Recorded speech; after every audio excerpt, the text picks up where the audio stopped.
Hey everyone, Sam here, otherwise known as FPL Pricey. In today's video, I'm going to take a look at some of the best and most popular budget picks in FPL this season, hopefully to determine which are the good ones to be going for and which ones we need to be probably avoiding for the time being. In the meantime, please do feel free to leave a like and subscribe to the channel. For now though, let's crack on with the show. So then, let's get straight on with it. But before we do, just a reminder, my mini league is live. The code is RQ7NIR if you want to join that. And as always, all of the data today is provided by Fantasy Football Hub. If you wanted to sign up to their platform, they are currently offering 50% off and the link is in the description below. First off though, let's start off with the 4 million defenders. Obviously a really important price point to get right. It will most likely be the players sat on your bench most weeks, but with defenders, you don't really want to be spending too many transfers there. It's a low upside position generally. So getting a 4 million defender that's starting and playing well, hopefully with a bit of attacking upside, is really important. So if you have an injury to deal with in your back line, you can just bring them in for a week. Sometimes we even get 4 million defenders that are so good that we're happy to actually play them. And I think in Valentin Barco's case, we might have that player for at least a short amount of time. He comes highly rated. If you've ever played Football Manager before, like myself, you know that he's an incredibly highly rated young player. But he's also been lighting up pre-season for Brighton so far, starting at left back, more like a left wing back at times as well. So he is very, very attacking. On some set pieces, he's been taking some corners for Brighton too. And importantly, they don't have a ton of depth there right now. So I would expect him to start the season. Estupiñán's expected back around mid-September. So we've got at least a month, hopefully, of him pretty nailed into the side. If we look at the first 5 game weeks as well, I think the first 3 aren't amazing, but after that, they do get much better for Brighton. But again, we're just looking at a player that we're happy to have sat on our bench most weeks. And then if he's able to play well enough, I see no reason why he shouldn't be able to hold on to his starting spot come game week 4 or 5, even if Estupiñán is working his way back to fitness. It's been a long layoff for him, so you would imagine he doesn't just get chucked right in anyway. With Barco, though, there is another thing to maybe look out for, which is I'd urge caution just because they are in the market for another left-back at the moment. That doesn't mean they're going to be able to sign him, and it doesn't mean that Barco's place is at threat right now, but it could mean down the line that there is more competition there. For the time being, though, I think he's my preferred 4 million. There are others out there. Harwood Bellis at Southampton, I think, will be absolutely locked in.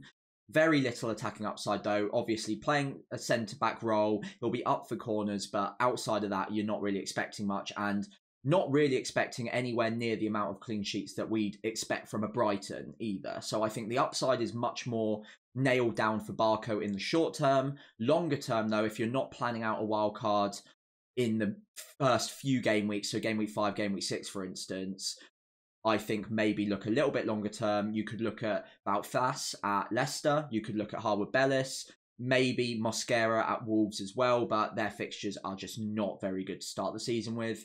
Overall, I would put my money down on Barco and say that whilst his place long-term is probably at risk, I think he's good enough that he can nail down that spot after the opening few game weeks. And a lot of us are looking at wildcarding after 4 or 5 weeks anyway, so it's not really going to matter.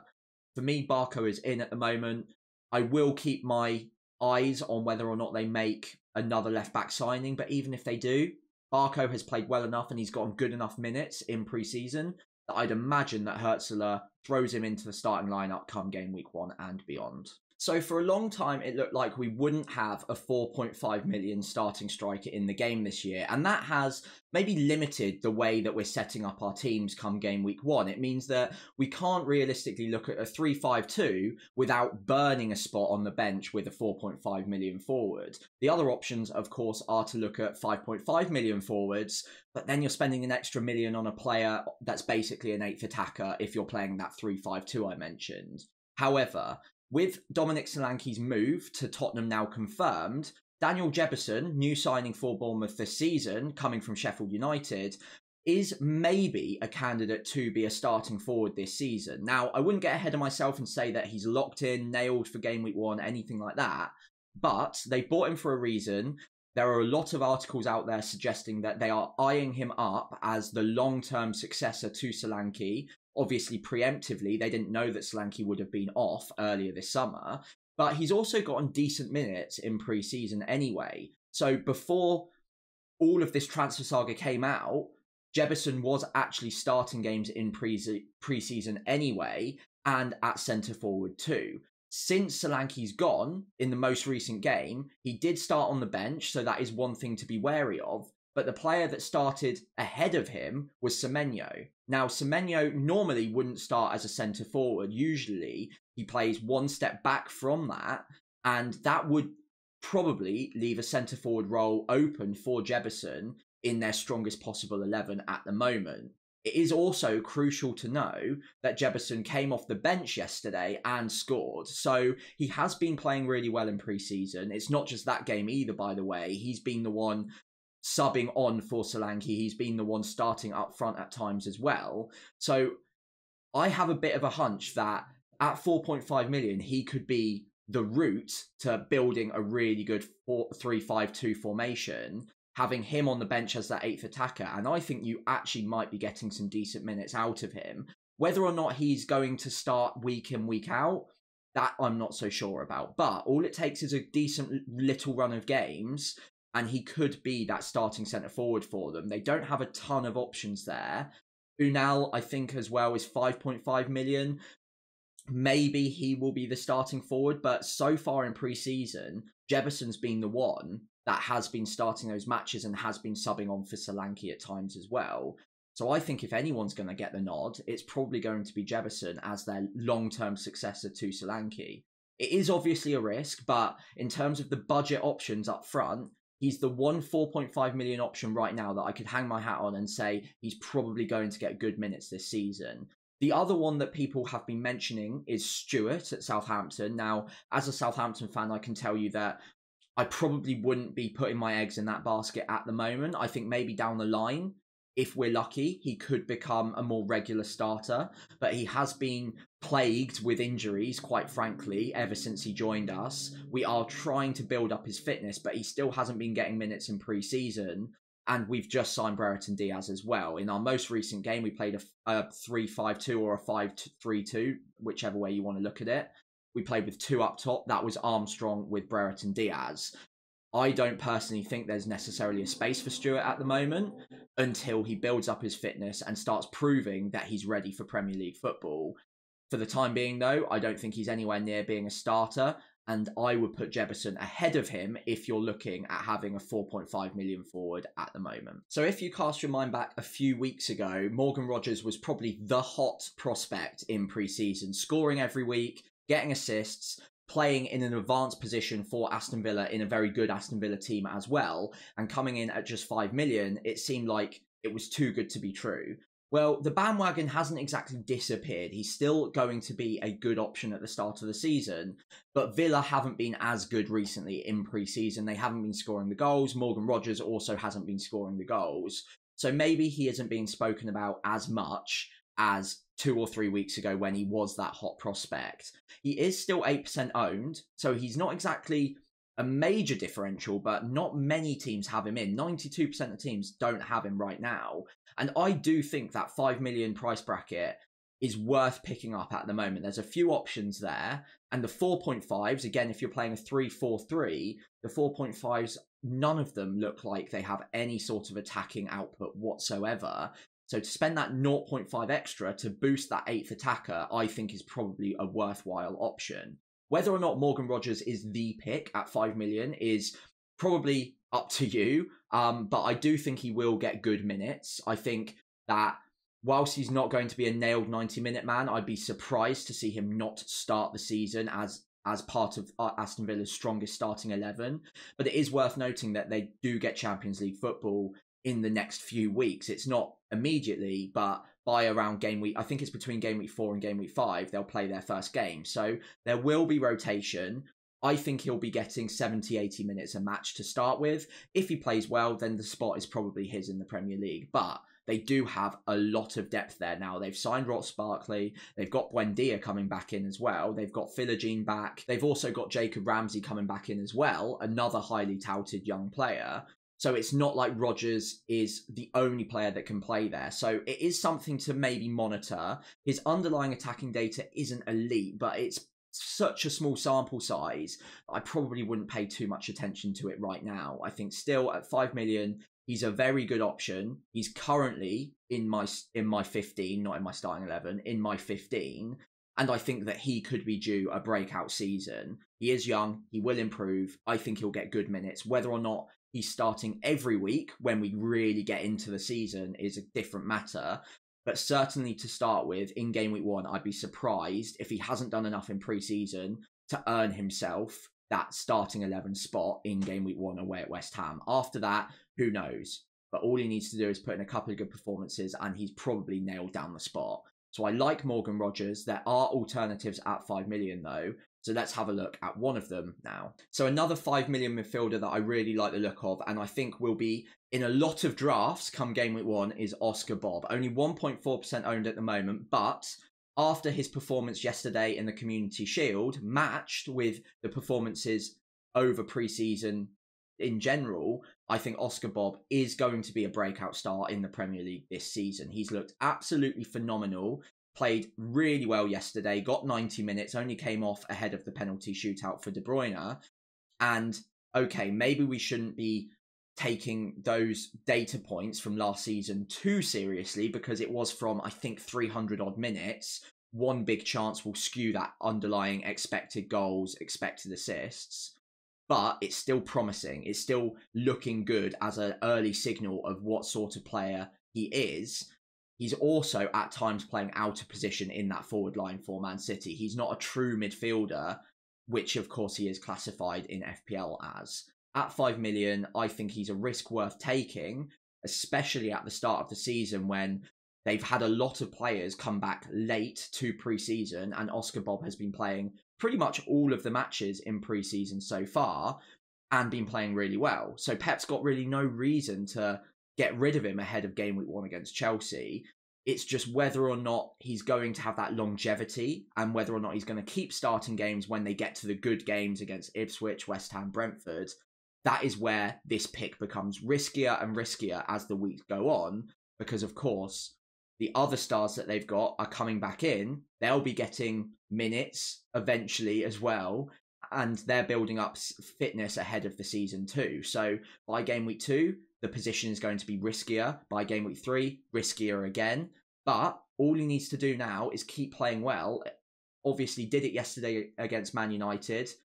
Against Chelsea, I'd be very surprised if he didn't start now. Obviously, it is a risk though, but I would be surprised. And then if he plays well against Chelsea, Ipswich is probably his as well. So it is a high risk pick, but also a very high upside pick, which we don't normally get with a 5 million midfielder in such a good team as well. I think the risk you're taking by picking him balances out by the potential reward that you could get off of him, even if it is in the very, very short term.